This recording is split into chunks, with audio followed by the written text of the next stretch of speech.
Welcome to Smart Wealth with Joshua. Your daily stock analysis and catalyst talk. Today, we're looking at AST SpaceMobile. If you find our talk useful, please consider subscribe, like, and comment underneath to support our podcast. And if there's any stock you want us to look into, leave it in the comments section below. So let's get into the analysis. For you, the curious investor, we've really pulled together the crucial data points on this one. It's a high-risk, high-reward space infrastructure company.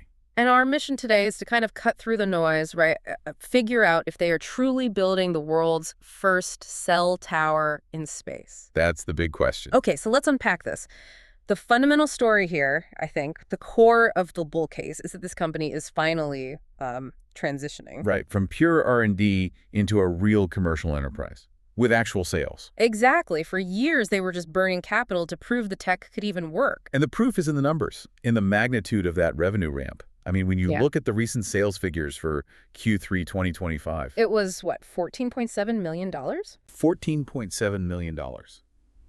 That's just a staggering jump. Staggering is the right word, because, to put that into perspective for you listening, that number is over 10 times the $1.1 million they posted just a year earlier. Yeah. That kind of exponential growth, it tells you the foundational technology is moving past the test phase and into, monetization. For a company building this kind of massive, complex global infrastructure, that transition is the single most critical hurdle. It shows the market not only that the technology works, but that people will actually pay for it. But it's not just about today's sales, is it? With these big infrastructure plays, you need to see what's coming down the pipe. So what's the pipeline looking like? The future visibility. That's where the story gets really compelling. Management has highlighted, and pretty repeatedly, that they have over $1 billion. $1 billion. Over $1 billion in signed revenue commitments and contracts already locked in. Right. So think of that as a massive future order book. $1 billion is a massive vote of confidence, especially when the whole constellation isn't even fully built out yet. So who are these partners? Who's providing that validation? Well, these aren't speculative startups. We're talking about tier one mobile network operators. So like Verizon. One of the biggest carriers in the world. Exactly. And various U.S. government customers. When institutional players of that caliber sign contracts, it basically validates the technology. They've done the heavy lifting, the due diligence for you. That's huge. That totally transforms the investment profile, doesn't it? It means you're not just betting on a science project anymore. Right. You're betting on a future utility provider that already has guaranteed customers waiting. Precisely. And I imagine that billion-dollar commitment ties directly into their competitive moat, which is, I think, the most fascinating part of this whole thing. It is. Let's get into that. Okay, let's unpack that moat, because this is where they claim to be different. Traditional satellite internet, it needs dishes, it needs proprietary gear. Specialized training sometimes. Yeah. So what makes the system different? The crucial distinction is the direct-to-device model, D2D. They're building a space-based cellular broadband network that talks directly to unmodified 4G and 5G phones. So just my phone, right out of my pocket. Your phone, straight out of your pocket. That is the ultimate game changer.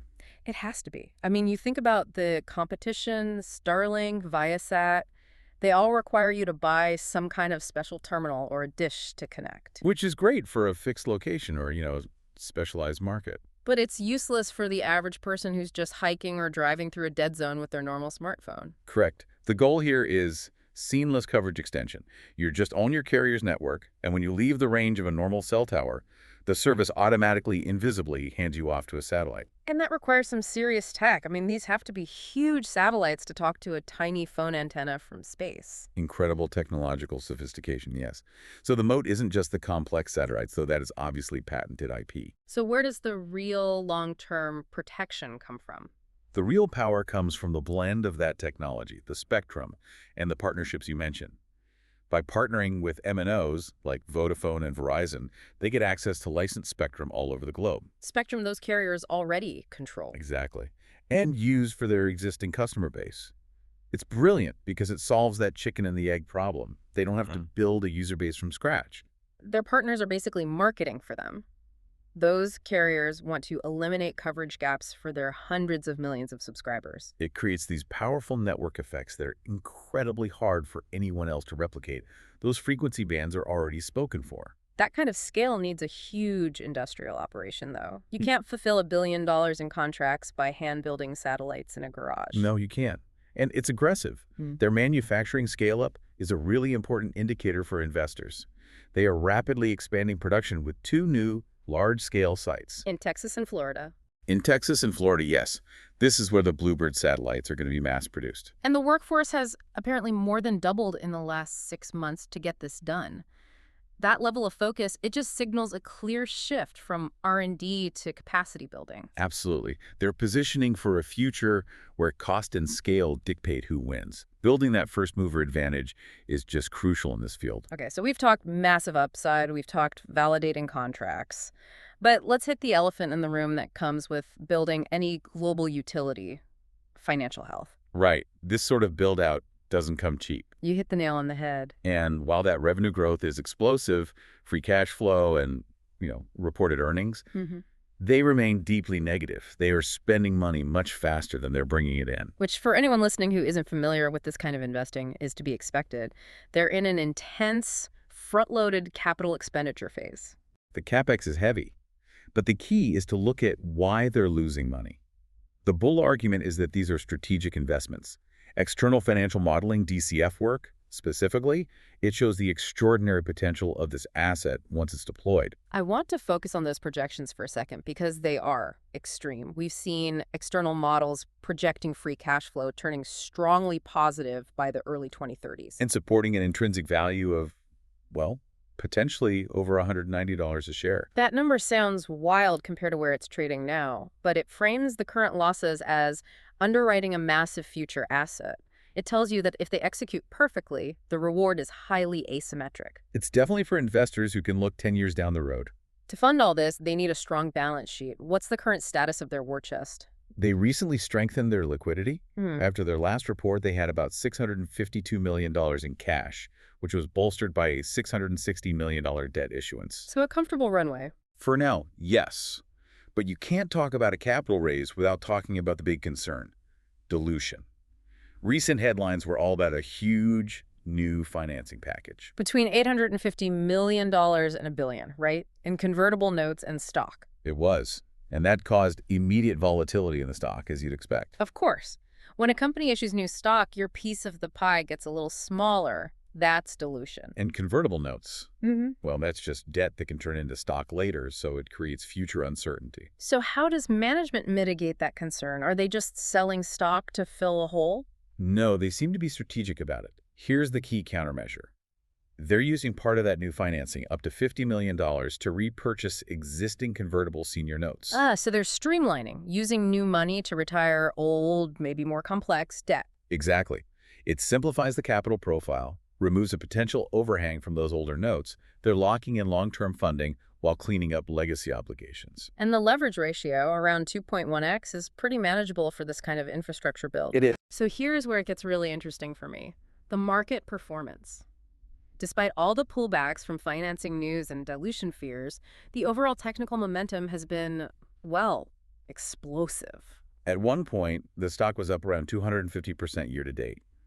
That trajectory tells you that growth investors are watching every single operational milestone. It's a classic high beta stock. It moves with much greater force than the market. Over the past year, it's soared, almost 187%? Yeah, completely dwarfing the broader industry's gain of around 17%. That's massive relative strength. The moving average trends are generally classified as net bullish. The overall trend is up despite these dramatic news-driven corrections. This brings up an important contradiction, though. You see this massive price appreciation. And strong momentum. But the aggregated Wall Street analyst consensus is still quite skeptical. The term you often see is reduce.